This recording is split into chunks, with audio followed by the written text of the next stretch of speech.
teams include the 49ers, the Cardinals, the Saints, and the Cowboys. So what is next for these teams as their seasons come to an end and they now shift their focus to the offseason? Let's go ahead and find out as we now welcome to CBS Sports HQ. It's John Breach and Ryan Wilson. Gentlemen, it is so great to see you. I do want to begin with the Cowboys here, John, because I hope it's not just me, but it does seem like this team is fighting for Mike McCarthy. Despite there being some chatter, he's not going to return next season. But what are your thoughts on him returning to Dallas? What does his future look like? Jordan, it's almost an unreal situation because if you would have asked anyone in September if they thought Mike McCarthy would return, I think 0 out of 100 people would have thought that he had any chance of coming back. But then you see kind of what has happened this season. Obviously, the Dak Prescott injury happened, and now this team has won 3 of their past 4 games. They beat a Tampa Bay Buccaneers team on Sunday night that had everything to play for, and the Cowboys had nothing to play for because they had been eliminated from the playoffs. And if it wasn't for that bizarre deflected punt against the Bengals, they would have 4 straight wins. So McCarthy really has this team firing on all cylinders down the stretch. You know Jerry Jones loves watching this. He loves when his team wins.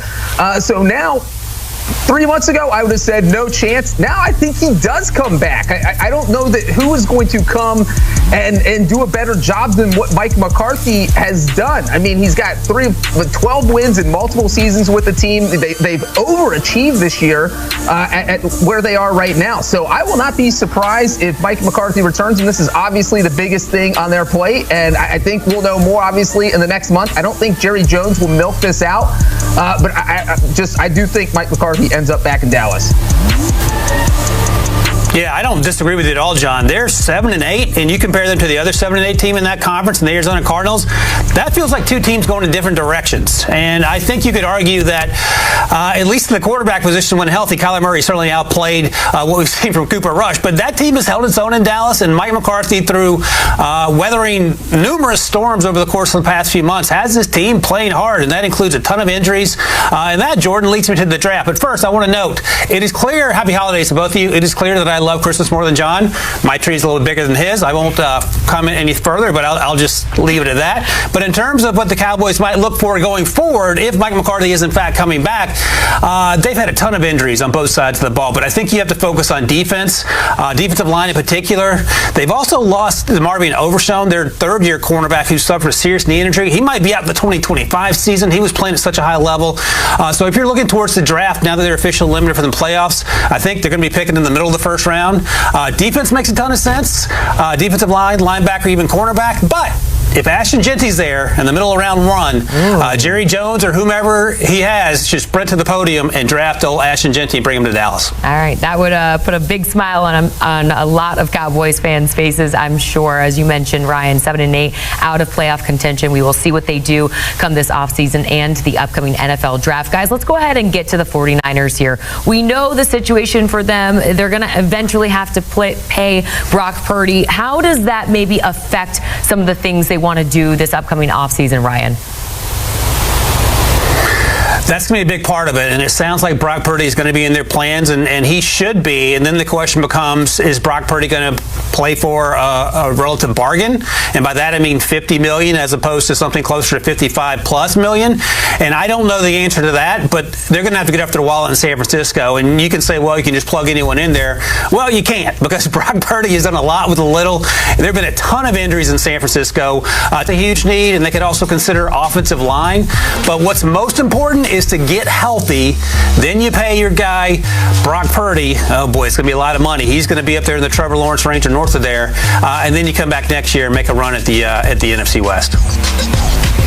Yeah, Ryan, it's interesting that you keep talking about what Brock Purdy's going to make, because it feels like he is going to be the ultimate litmus test for where the QB market is, where it is headed. Is Brock Purdy worth $60 million per year? Is he going to get Dak Prescott money? Is he going to reset the market at the QB position? Certainly he's played well enough to do so, but we've also seen this year what has happened when he's been kind of forced to carry the team, when Christian McCaffrey has been injured, Brandon Ayuk has been injured, Trent Williams has been injured. They've been missing so many key players on offense. and Purdy has struggled because those players have been out. So is that a guy you want to give $60 million to? Or is Kyle Shanahan out there thinking, hey, look, I can go get any quarterback and we don't have to give someone $60 million?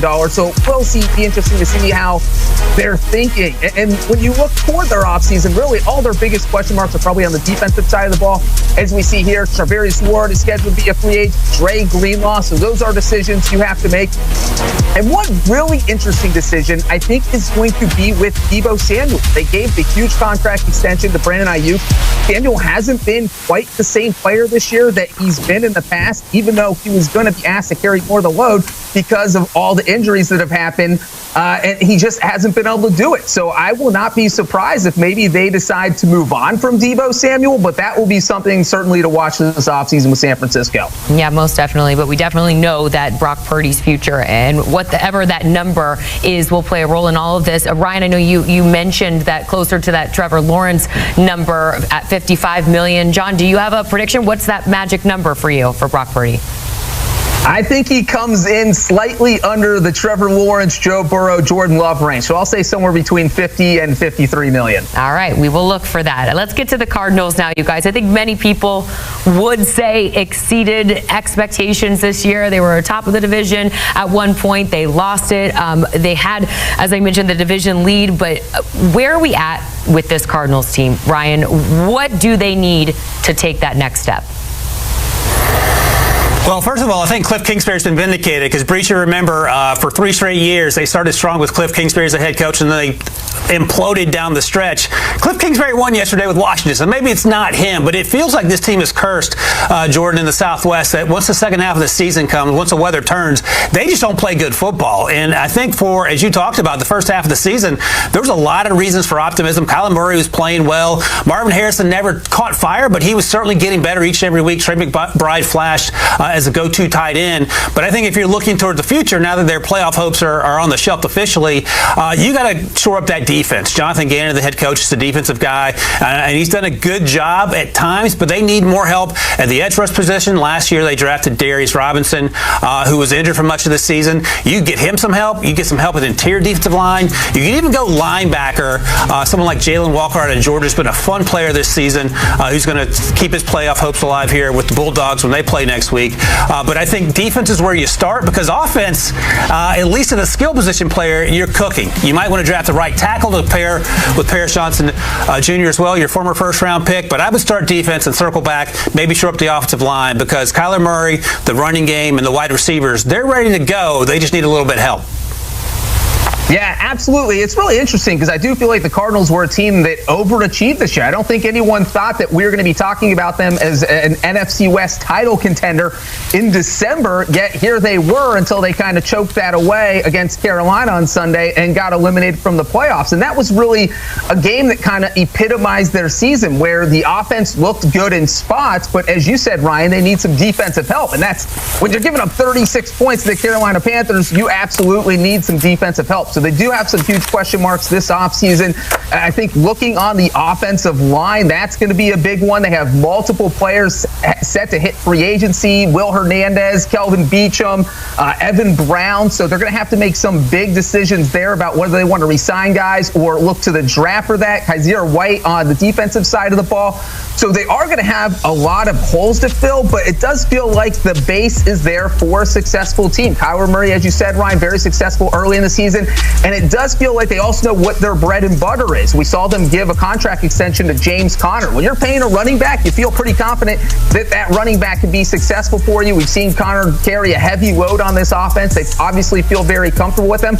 So it feels like you have Marvin Harrison, you have James Conner, you have Kyler Murray. That's the base of your offense. Now you just need to build around them and then hope you can once again contend for that NFC West title next year. All right, we'll see with whoever that is can help break this curse that Ryan thinks that the Arizona Cardinals are under next year. All right, lastly, guys, the Raiders. With their win yesterday over the Jaguars, the number one pick in the upcoming draft is the New York Giants.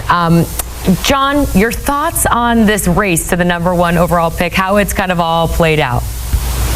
Well, you leave it up to the Raiders, Jordan. All they have to do is keep losing to get this number one overall pick, and they can't even do that right. I mean, I'm sure that this is one of those games where Raiders fans were probably cheering against their team in the second half. Just lose to Jacksonville. It's not that hard. But no, the Raiders go out and win. And now, as we're seeing here, they just crushed their chances of getting the number 1 overall pick. I mean, it's at almost 0. And if there was any team that could have used the top pick, it is absolutely Las Vegas. Because if you looked at how well they've been playing this year, they haven't been bad. Yes, they had a 10-game winning streak. Very ugly. But they've had some close games where if they had just gotten better quarterback play, they probably could have pulled off an upset or two and added 3 or 4 more wins to what they've done this year. And so the quarterback play has been the big issue, whether it's been Aiden O'Connell or Gardner Minshew or Desmond Ridder. They're just throwing quarterbacks out there and hoping something sticks this year. Obviously, nothing really worked for them. And it makes it a lot easier to get a quarterback when you have the number 1 overall pick. Now they might not be picking in the top 5, so that's going to make things a lot more difficult. But getting the quarterback position set is going to be the key thing they need to do this offseason. I don't think I've ever said this phrase before in my life, but that was the worst win in franchise history. Because to John's point, you went from number 2 overall. Now you're all the way to number 6. There are 2 or 3 teams in front of you that need a quarterback. This quarterback class has 2 guys that are going in the first round, and then you're stretching after that. And those 2 guys are going to be gone in the top 5, probably in the top 2. So now, if you're Tom Telesco, the general manager, I can imagine you're watching Sunday's game going, all right, we're going to get a win. All right, I'm going to have to trade up. And oh, by the way, I never trade out of the pick I currently have. He never did that with the Chargers when he was there. So a lot of things are going to have to change. You could go the free agent route. Maybe Sam Darnold sneaks out of Minnesota, but he's playing out of his mind, and it wouldn't be shocking if they brought him back. Justin Fields will be a free agent. Do you love that? Kirk Cousins might be available. Do you love that? So worst win in franchise history, but it is a win. Congratulations to Aiden O'Connell and Antonio Pierce. Here's to hoping you find a way to get one of these quarterbacks in the draft. All right, well, we're sending all of our thoughts and prayers